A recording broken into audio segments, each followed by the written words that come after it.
Minister of Justice, in explaining the new immigration policy, says she is hearing so much. Forecaster at the Met Office says the elevated heat levels can cause an active season. But first up, Secretary General of the WICSU PSU says 4 measures were discussed regarding the vacation allowance. Those are the headlines for Wednesday, June the 17th, 2020.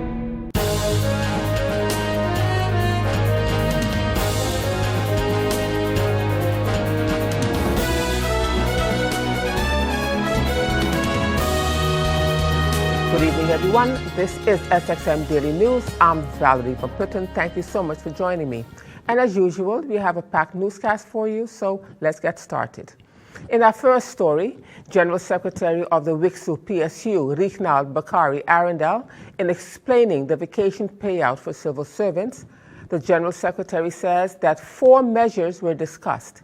He said that the union lived up to their deadlines. However, to his surprise, he received a letter on Sunday. He spoke to our news team at the Government Administration Building earlier today. The thing is this, during the last meeting that government had with the unions, we discussed 4 particular measures which would have amounted to the 12.5%, which you know is in compliance with the conditions from Holland in order to receive the liquidity support. Those measures were reductions in overtime, reduction in the budget for uniform, reduction in the travel allowance and travel expenses, and of course the vacation allowance. At that time, of course, the unions and governments agreed in principle with 3, with all except the vacation allowance. Basically, the discussion was that there would have been a deferral of the vacation allowance, so meaning 50% would have been paid out for 2020, and then 50% for 2021, and then as of 2022, the deferred payment, which would have amounted to 100%, would have been spread over 4 years. That was the union's proposal.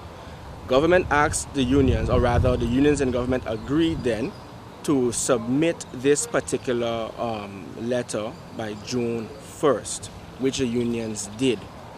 It was asked of the unions to submit this letter by June 1st in order for government to meet a deadline of June 5th. June 3rd, right, the union sent a follow-up message to the esteemed government of St. Martin asking for an update with regards to its letter. No response was given. The CCSU, which is formerly known as the HEOA, also submitted a letter to inquire into the status of the letter of June 1st. No answer. Now, on Friday, the 12th of June, the union submitted another letter to inquire into the status of its letter of June 1st and to ask clarity, specific information as to the payment of the vacation allowance. To our surprise, we received a letter or email on Sunday where it pertains to the letter of Sunday, right, dated the 11th of June, sorry, which speaks to our letter of June 1st. But then at the same time, Mr. Williams, the question that begs to be asked is this: if government asked us to submit our answer by June 1st because they have to meet a deadline of sorts, then to us the decent thing would have been to inform us, right, to respond to our letter before you have your deadline so that we're all on the same page. Now we are hearing unconfirmed reports that an instruction was given to, I think, loan and salaries, and that the salaries will be paid with the vacation allowance. So everything will be paid at the end of the month. So as a result of this, it is fueling speculation, it is fueling anxieties. People are becoming nervously worried about this particular development because of the lack of clear and specific information. Last night, we sent a letter once again to the Council of Ministers, basically in response to the letter that appeared in the media yesterday, where we asked a series of questions. And we basically informed the Honorable Council of Ministers in no uncertain terms that we will be here this morning at 9 a.m., right, in order to collect our written response. And the Prime Minister also gave an elucidation about her meeting with the WICSU. Ms. Jacob says that they had several meetings with the unions. They have been in communication and in collaboration with them. Meetings with the WICLU and all of the other councils of unions in a similar meeting to what had been held with government civil servants representatives, which were the Y2 and the PSU, WICSU PSU. Based on letters now, because I'm hearing that that is a new issue, the letter of June 1st from government, and this was after a meeting held on May 28th, which was very, very lengthy, up until 11 p.m. at night, whereby we were both able to see each other and come to conclusions, and government felt that the unions were in solidarity with our united fight with the outside. And the letter was sent on June 11th. We responded again, and on Monday, June 15th, the unions received that response. So the meeting with the WICLU was on the 9th. I was just giving that information. So we have had several meetings. We have been in communication and collaboration with the unions. The agreement was made for the vacation pay 50% this year and 50% next year. And of course, as Minister explained, the process to get that done could not start on time, because had we had a decision on the 1st of June, 2nd of June, it would have been possible by the 15th of June to pay out, but that was not the case. And we all know that our agreements only were finalized last week. So we would like to give the Department of Salary and Wages the opportunity to finalize the process, and it will not be lumped together with our June payment. So thanking all civil servants for your understanding. And if more information is needed, together with the Minister of Finance, I'm sure we'll be able to organize a meeting to further enlighten our civil servants as to what can be expected in the weeks and months to come.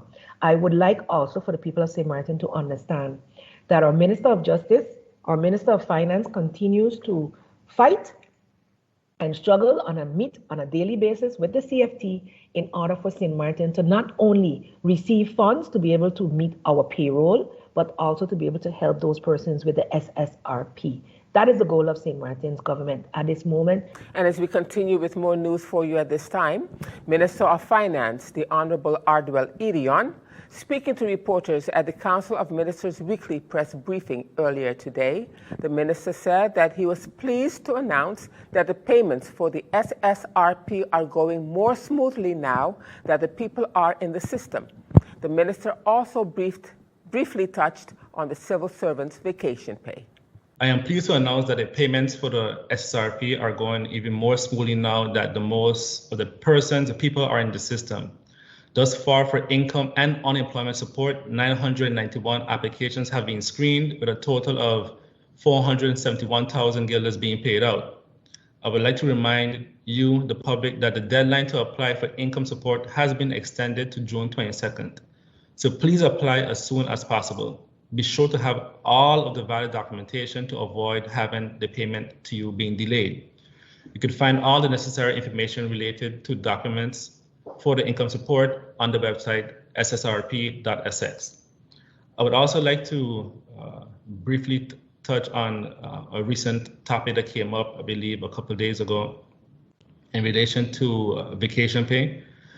As was mentioned previously and numerous times in the meetings with the unions, that once no decision has been made in relation to vacation pay, we cannot begin the process of payroll because we cannot change the system.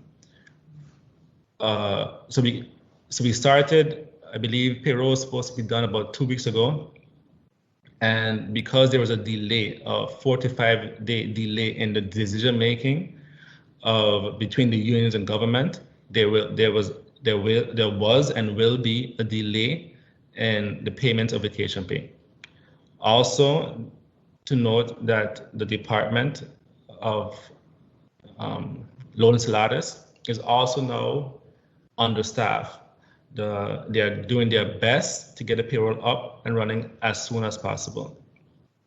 Another, as I would say, a rumor that came up was that the Minister of Finance is planning to put the vacation pay with your salary as one payment so that government could take out more taxes and pay out less. Again, I have no idea where these stories are coming from, but again, that too is untrue.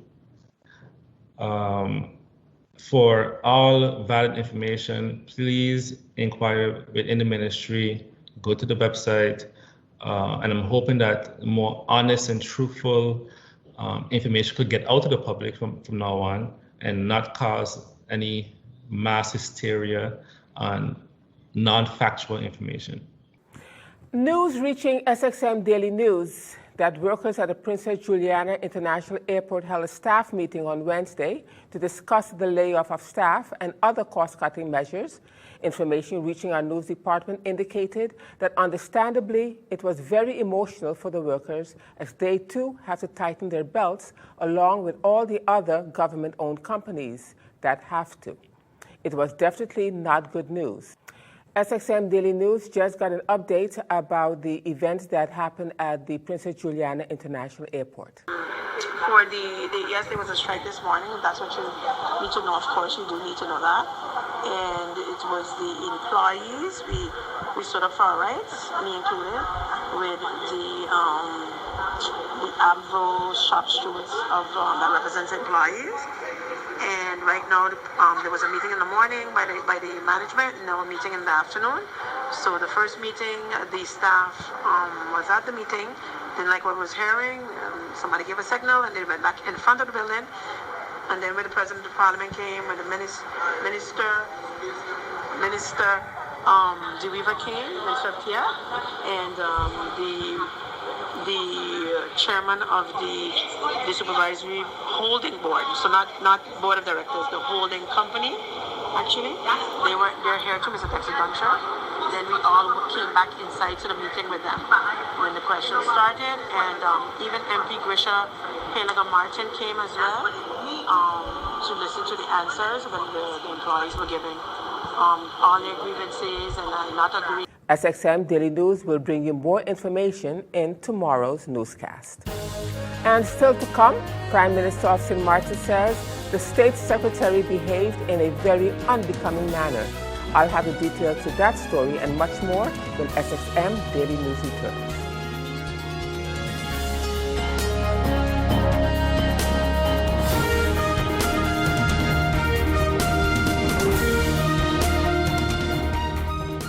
GEBE has been faithfully serving the communities of St. Martin, powering your home and our economy. Come rain or shine, our qualified team of professionals are working hard 24 hours a day to provide you and your family with safe, reliable electricity and water. We use the latest technologies and test our products daily to maintain the highest international standards. Our friendly staff is always there to assist you, whether in person, over the phone, or online. We are committed to constantly improving our products and services, making them more efficient, effective, and environmentally friendly to serve you better today and our next generation of clients tomorrow. GEBE, powering a brighter future. Our friend Megawati is here with tips to save you energy. 1. Turn your airco temperature up. 2. Use a ceiling fan instead. 3. Buy energy-saving products.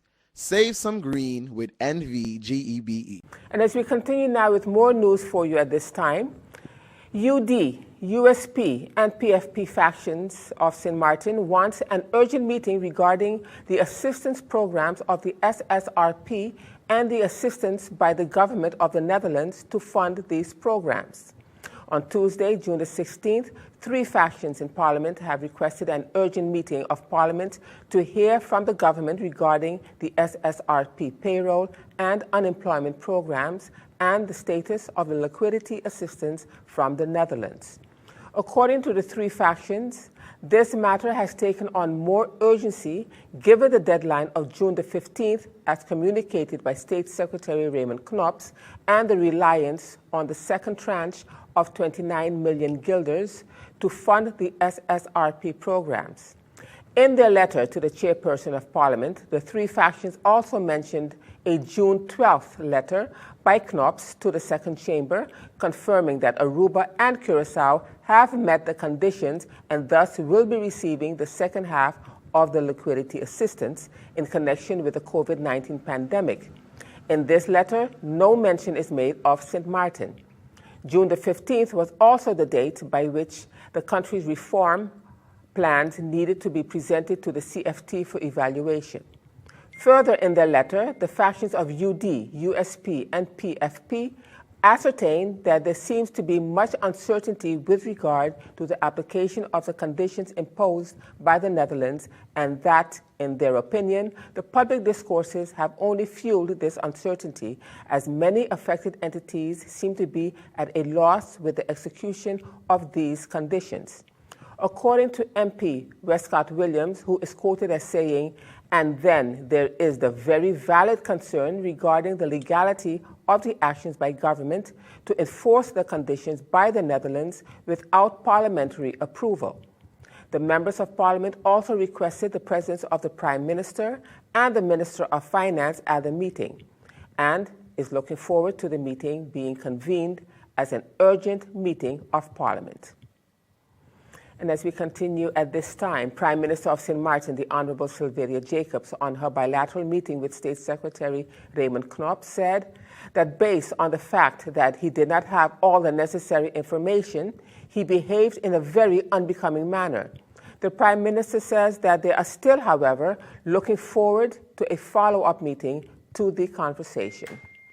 Prime Minister of this country, yesterday, May 16th, I held a meeting with State Secretary Knox, which was organized and chaired by him, a bilateral meeting. We were unable to meet last week due to glitches within both our schedules, as well as not being updated in a timely fashion as to the agenda. However, we were able to meet yesterday, and Minister Arian, based on the fact that we were discussing the way forward or moving forward towards finalization of the conditions, etc., among others, was necessary to be in that meeting. The State Secretary, I believe, as well as I believe my colleague can concur, did not have all of the necessary information and behaved in a very unbecoming manner that as Kingdom partners, we were very much taken aback. I believe that as Kingdom partners, we should treat each other with mutual respect, and that certainly did not happen during this meeting.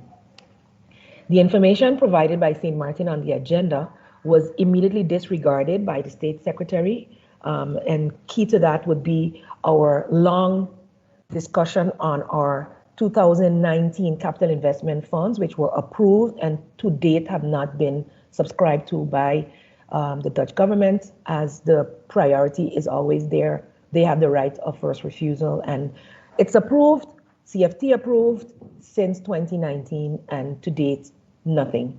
And these funds are very, very important for our rebuilding, especially where it pertains to the prison. So we still look forward to having a follow-up to this conversation. Much of what we brought forward was simply rejected as irrelevant to the discussion, and several falsehoods in general were sent our way at St. Martin.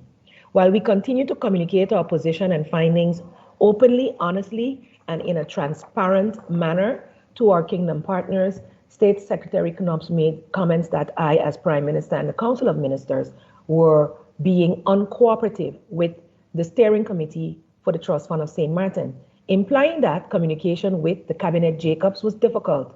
That statement is absolutely incorrect, as I have had several meetings with the World Bank Country Director Tassin Sayed, as well as the NRPB, and St. Martin's representative on the steering committee, Mr. Marcel Gomes. As a matter of fact, on May 28th, the COM received a presentation on the St. Martin Emergency Debris Management Project from the above-mentioned person. I even sat in on a World Bank mission pertaining to the e-governance program last week.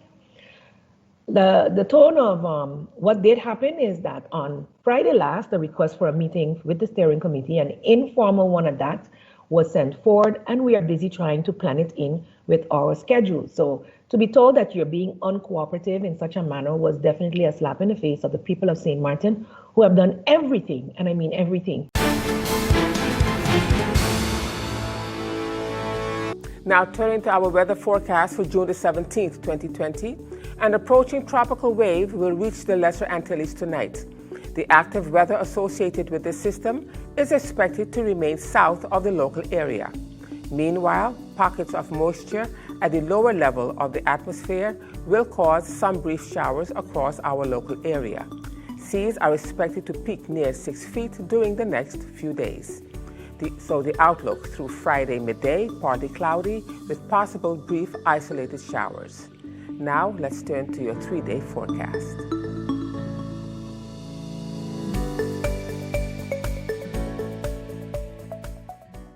And still to come, Minister of Justice, in explaining the new immigration policy, says she is hearing so much. You'll have the details to that story and much more when SXM Daily News returns.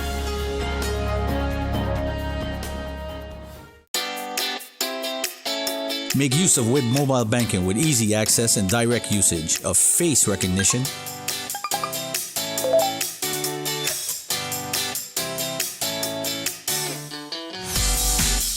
PIN code,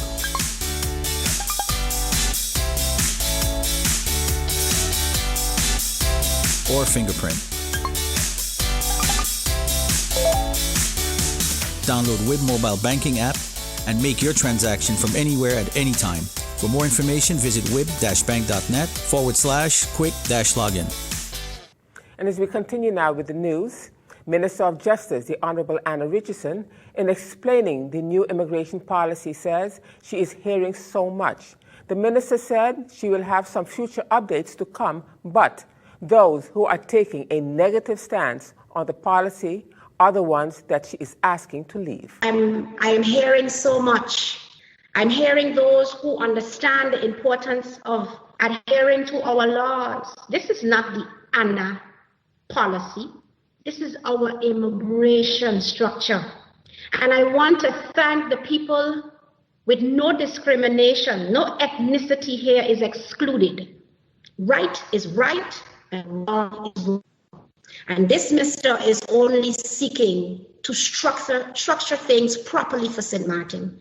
And for those who are of the opinion that we have been so welcoming, we have been so relaxed, and to this point, there is offense taken, I am saying to you that the objective here is not injustice, but it is about justice.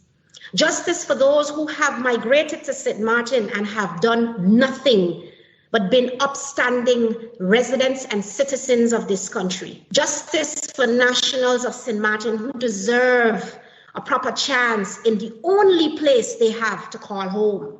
We have been welcoming, and I want to say thank you to those who have respected the laws of St. Martin, and you love St. Martin, but you see those who are taking a negative stance on this, you are the ones who we are asking to leave. And as we continue now with our series with the forecaster at the St. Martin Meteorological Services, Cheryl LeBlanc, speaking to SXM Daily News about the 2020 hurricane season, says that the increase in the elevated heat can cause a more active season. The hurricane season predictions, they all have variables that come together to let it be active. For example, a hurricane needs warm sea surface conditions in order to develop. And for the past few years, the ocean temperatures are very, very hot. And these days, the Eastern Caribbean, the Atlantic Ocean, and the Caribbean Sea, most places are recording like 1 to 3 degrees above normal. So it has been very warm in recent days, months, based on the statistics. We also have this phenomenon we call El Nino and La Nina, which is one of the variables that causes whether we have an active or less active season. Number one, La Nina. La Nina is the cooling of the Pacific. So the Pacific Ocean waters become very cool or less than normal. The temperatures are less than normal. Now this causes a reaction in our area because everything is teleconnected. So when one ocean is cooling, it affects another ocean in some way. So the reaction, whenever there is a La Nina or a cooling of the Pacific waters, the reaction on our side, our Atlantic and Caribbean Sea, is that we get wetter conditions. We have a lot of cloud formation, and there is very little what we call shear. Shear in the atmosphere destroys hurricanes. So if there is very strong shear, then it makes it very difficult for hurricanes and storms to develop. But if you have less vertical wind shear, then you have more better conditions for the hurricanes to develop. So that is what La Nina causes. So La Nina, which is the cooling of the Pacific, causes us to have more cloud formation, wetter conditions on our Atlantic side, and the environment is more prone to hurricane development. And still to come, philosopher of humor is now Dr. Assassin, a weekly online comedy. We'll have the details to that story when SXM Daily News returns.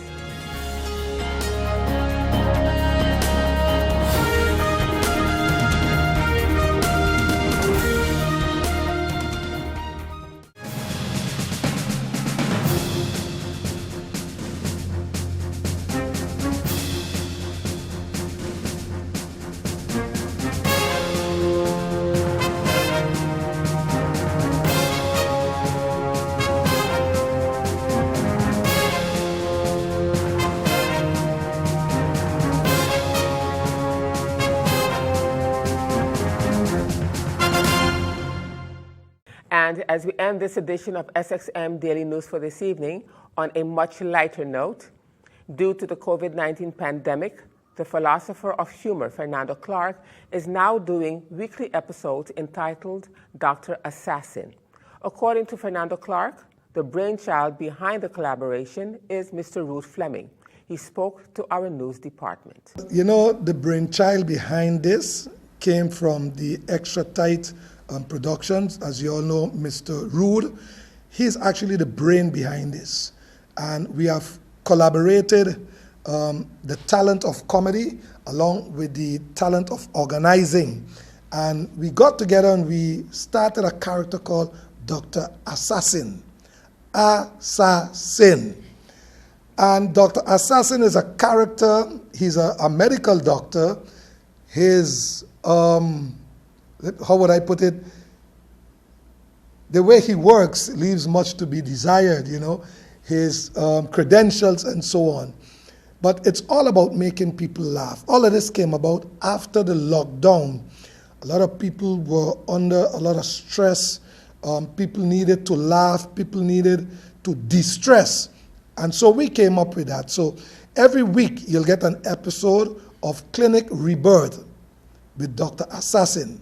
Now you saw in one episode, Dr. Assassin explained where he got his credentials, how he became a doctor and so on, where all he worked. In the next episode, he was explaining that he needs to hire an assistant. You know, so Dr. Assassin was looking for an assistant. And that too was a hilarious account of how he went about getting this assistant. We have more episodes coming. These episodes will come out weekly on Sunday evening, and people could look forward to it. It will be on the Extra Tight Facebook page and also on my Facebook page, so you could go there and see it. And with that, everyone, brings us to the end of this edition of SXM Daily News for this evening. I am Valerie Van Putten, thanking you so much for joining me. And just a reminder that this and other programs are available online. Simply log on to stmartinmediacenter.com for viewing. And on behalf of the SXM Daily News team, we thank you for watching and plan on meeting you right back here again tomorrow.